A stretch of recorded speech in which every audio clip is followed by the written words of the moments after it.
It's a team effort all around, whether you're in the game or you're not. What was going through your mind coming out of halftime? Just trying to impact the game in other ways. Like, I know I wasn't fouling, I wasn't really getting the calls I want, but like there's many more ways to impact the game. So I was just trying to rebound, play defense, and do whatever else I can to help the team get a win. Y'all did what y'all needed to do, punch the ticket to the Final Four. Yes, Did y'all think y'all would be here? Yeah, most definitely.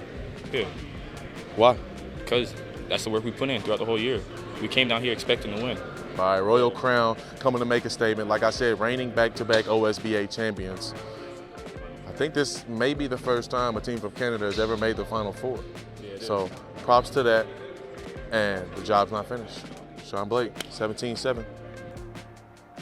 You want to go ahead? No, you say. No, it feels good. Like it was.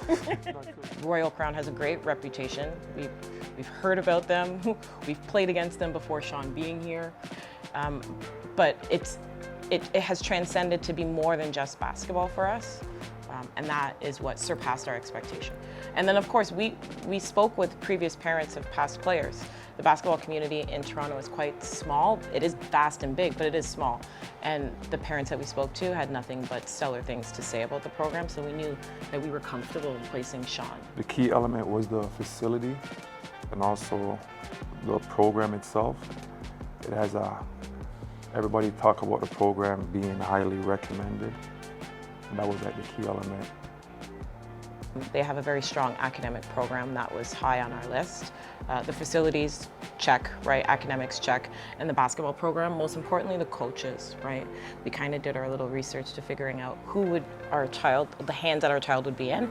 And of course, that checked as well.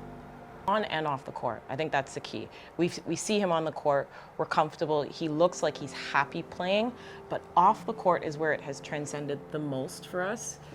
We've seen him grow to be a leader in the household amongst his siblings, as well as with us even in how he communicates with us, yeah. He's more mature and you could have conversation with him and he's level-headed. As being around Coach Chris has helped him a lot as far as like understanding and accountability. So he has grown a lot. OSBA Championship weekend. The final game of what an incredible season it's been in the OSBA. This time it's the men featuring the undefeated #1 team in Canada, Fort Erie, going up against Royal Crown. These two faced each other 1 year ago. Royal Crown was victorious. They lost a bunch of guys to the NCAA. Can this version of the team do it again? It's over. It's over. It's the winners and still OSBA champs, Royal Crown. Wow. I think it was a surreal moment for him.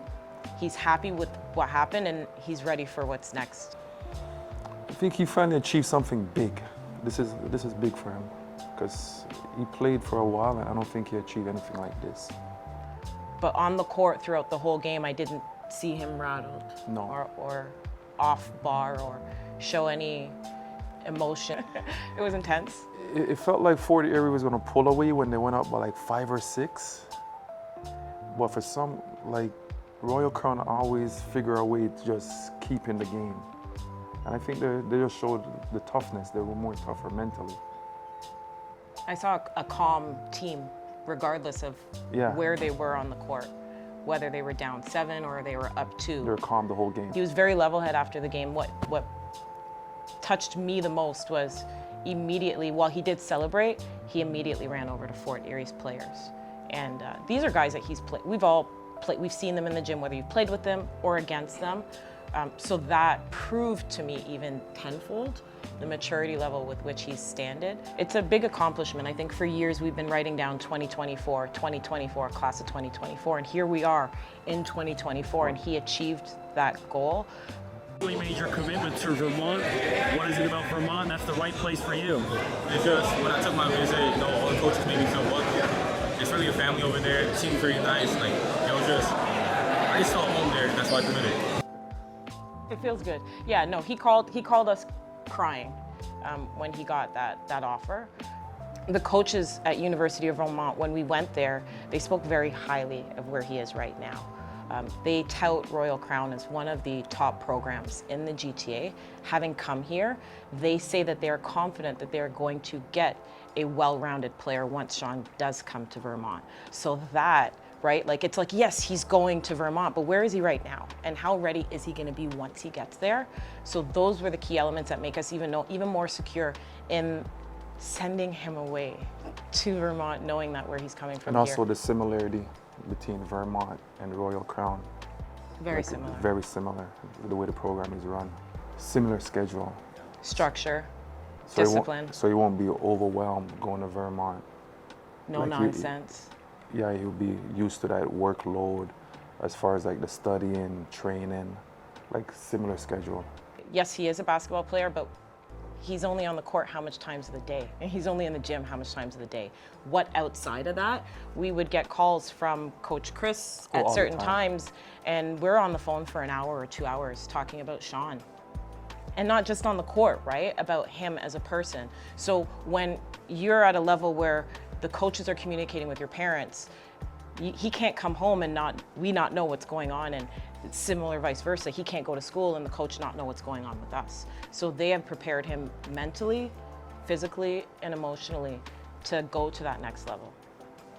I like his progression because it's not about just scoring, it's about being a team player now. And he's doing the other things like rebounding, looking for his teammate. And if he doesn't get the ball, he's not losing his cool anymore. So that's something I like about his game evolving, right? I think his IQ level of the game, during the game, and then his understanding that everything else outside of the game matters just as much. I think Royal Crown coaching staff, Coach Mike and Coach Chris taught him that it was everything. And because of that, we've seen the mature Sean. You set expectations, you want them to happen, but you also have to set the expectation that it might. You can't just go into it assuming that it's going to be great, but it surpassed our expectations.